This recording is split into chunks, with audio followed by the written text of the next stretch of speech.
Thursday and Friday we're going to go over the law of sines, and you're going to work problems on the law of sines like in the previous video I did. I'm also going to go over the ambiguous case, side angle, but we won't be you won't be doing the problems till Monday, Tuesday. So this is the more difficult part of the law of sines, and mainly because there's 3 cases for the law of sines. Now what they give you for on the ambiguous case, and what you need to remember is when they're giving you the side angle, 2 sides and an angle basically. Now I drew the triangle. If I don't have this height here and they only give me A here and B and an alpha, what happens in this case, and I'm going to go ahead and draw the height here, just draw straight down the height. What happens is they gave you this, but they did not give you this length here. We have no idea how long this is right here, and that's the problem with the side angle. So for case 1, if it looks like that, let's just go over what this would be. If we do a sine of alpha, and we know that's opposite, so the side opposite is actually the height, and over hypotenuse, our hypotenuse is actually our B. We get the height equals B times sine of alpha. Okay, so in case 1, which is the picture I just drew, we have that A is less than the height. If A is less than the height, I have no solution. So that would be no solution, i.e. means that means no triangle. Okay, so there you go on that. And also when I'm talking about the law of sines in the 3 cases, I'm going to combine 2 different methods. If you just go by A and H here, you might get confused depending on how you label your triangle. So we're going to go over the algebra part and more the visual part together in this video. So that would be no triangle. Now in case 2, you can either have, and I'm going to draw it again, you have something like this, and they give you the alpha and the A and the B here. That's if you draw it this way. I'm going to put that height here, straight down, make a right triangle. Case 2 would be 2 possibilities. So in case 2, I could have A equals H. And again, we do not know how long this is, but if A equals H, then basically you have a right triangle. You could actually use SOHCAHTOA at this point. And the other part is that A could be bigger than B. Now if A is bigger than B, I'm going to draw this differently. So there's my A, and I have to draw A, B bigger, so I'm going to make it longer here. Does that look longer? And then again, we don't know how long this side is because they're just giving us alpha. And of course I made a mistake, and this should be A on this side and B on this side. I'm going to draw the height here. Alright, so A is bigger than B, and in this case we have one solution, which would mean one triangle. Okay, and the last case is case 3. Case 3 is where A is bigger than H, like we had before, case 2. However, it is smaller than B. So when I draw my triangles, like I said before, I tend to just draw a generic equilateral triangle because I'm labeling it anyway, I don't care. I'm going to draw some height here, and here's my height, and I'm going to call this alpha again. So this would be A, this would be B, and this is no fixed measurement here. We have no idea what that side is. So in that case, if A is bigger than the H, does it look like it's bigger? Kind of. And smaller than B, we're going to have two solutions. And I'll try to explain why. Two solutions mean two triangles, which means more work. It's like doing two problems. And this is the first one we're going to work on. We're going to work on the case 3 first on this video. So in this case, what happens here is if I draw, this is like we call this the radius, and I try to swing this around, it stops here. Whereas before, if A is bigger than B, then it's going to go around and skip that point and go around that way. So, and if this is the case, since we don't know the length of this, I could have drawn my triangle this way. And in that case, my A would be here, B is here, and alpha here.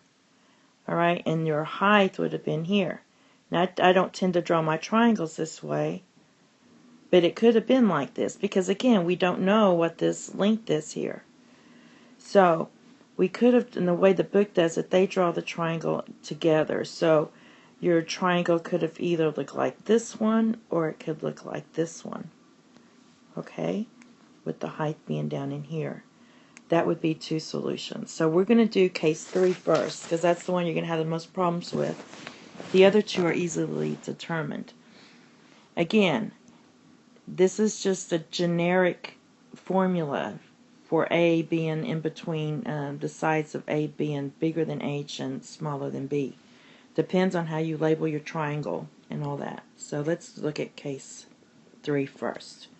Case 3, we have A is 6, B is 8, and alpha is 35 degrees. Now, I'm going to draw it like I normally draw it.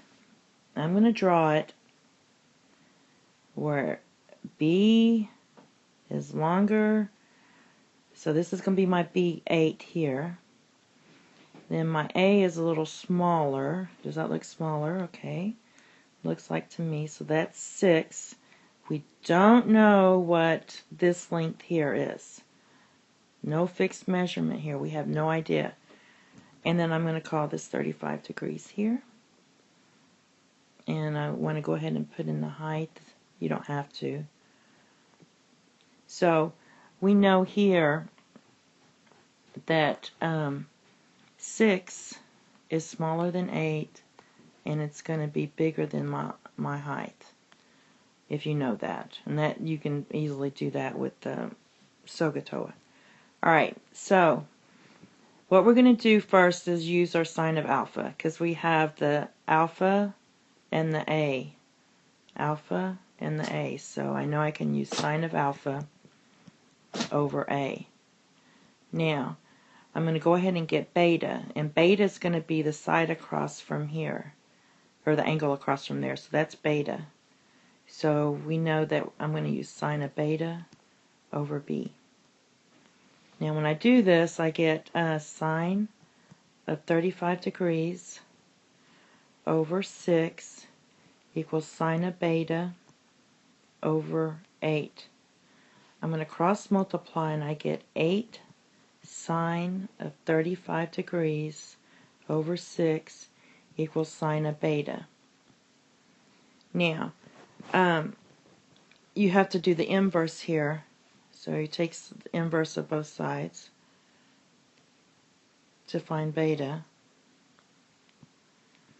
What I suggest you do in the calculator is do this part first and then take the inverse.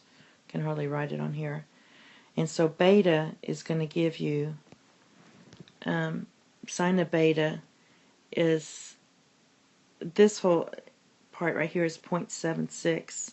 And then when you take the inverse of it, sine inverse, you're going to get 130.1. Alright, so in this case, I have beta. I'm going to draw it here. again. This would be 130, 35. And if I subtract this from 180 here, I get, what is this going to be if I subtract? 130, that's 160, that's going to be about, I don't have the little thing, so this would be about 14.9, or 14.9, this is 30.1. Okay, so, and then I have to find all the other sides. However, what I'm going to do is I have that beta, I'm going to call it beta 1 for triangle 1 equals 49.9, and I'm going to let beta 2 equal 180 minus 49.9, which gives me 130.1 degrees.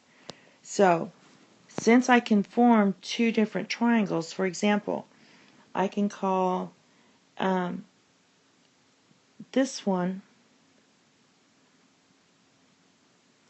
this would be 35, this one is 130.1, so this would be the 14.9, or I could have drawn the triangle this way and gotten 35 degrees, 49.9, and I would have gotten here 95.1.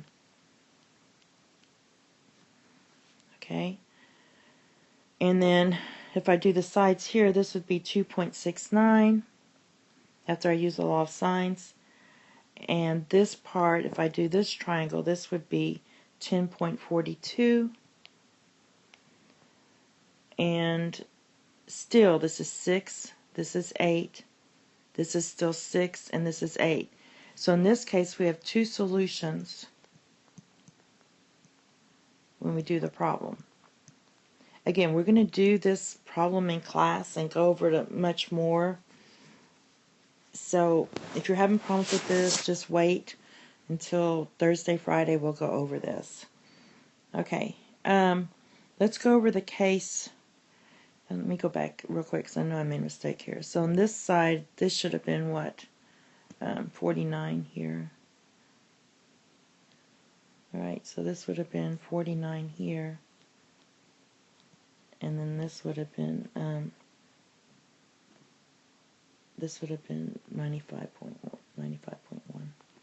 Alright. Okay, the key to doing this problem here is subtracting the angle you first get from 180 and then going from there to find your other triangles. So let's try the case where there is only one solution. And this is the case where we have A equals 3, B equals 2, and alpha equals 40. So I'm going to draw a triangle here. I have 2, 3, C, gamma, 40, and beta. Now, when I do sine of 40 over 3 equals sine of beta over 2, I cross multiply, I get sine of beta is approximately 0.43. Take the inverse of both sides.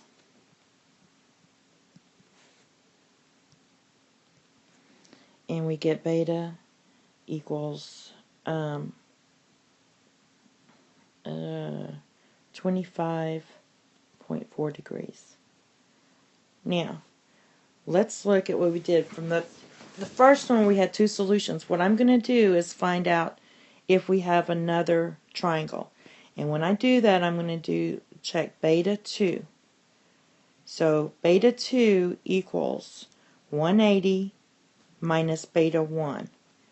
And when I subtract 25.4 from 180, I get 154.1. 27.6 degrees.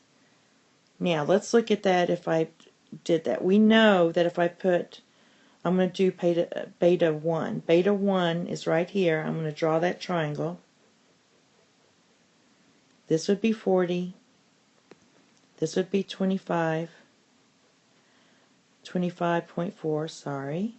So that means that my gamma would be 114.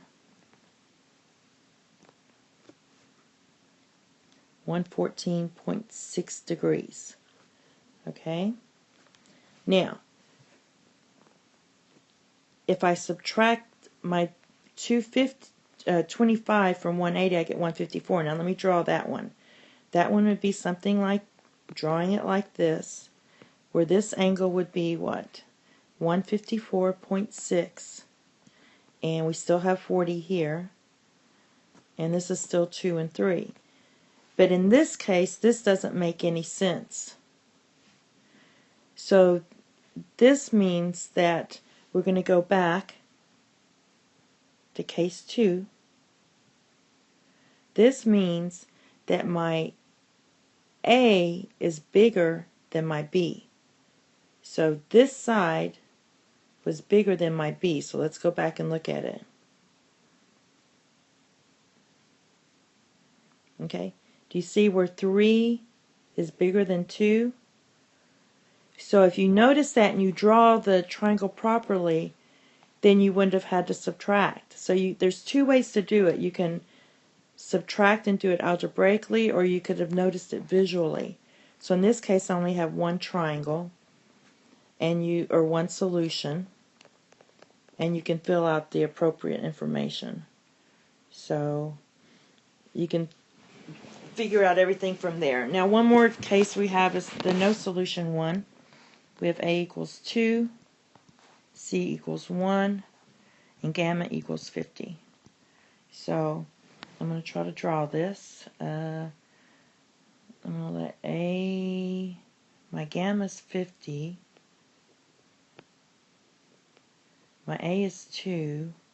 I don't have my alpha. I don't have my beta. And my C is 1. Okay. Now, in this case, what I'm going to do, I'm going to go ahead and use the gamma because I have C and gamma. So sine of 50 over 1 equals, and we can try, let's try the alpha, sine of alpha over 2. And what we get is 2 sine of 50 equals sine of alpha. And we get 2 sine of 50 equals 1.53. Okay? Now, let's recall on our inverses. If I take the inverse of both sides,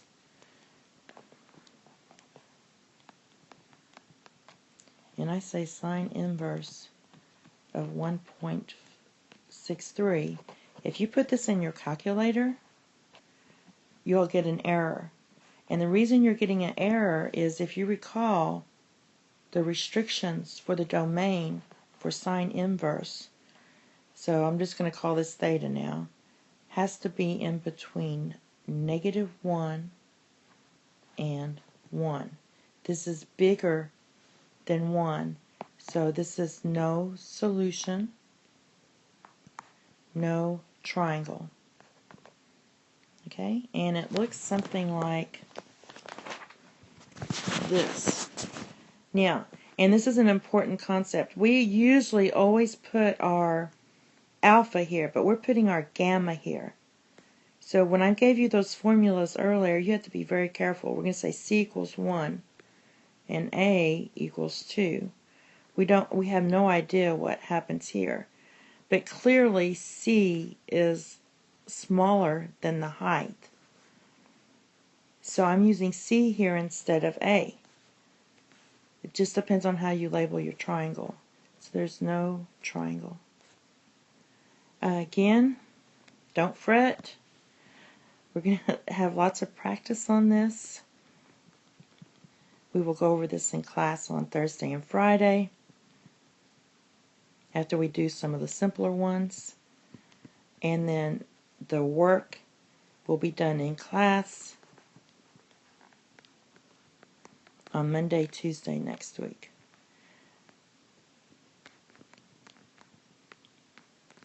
Also, you're welcome to come for tutorials if you want to start on it a little earlier. Okay?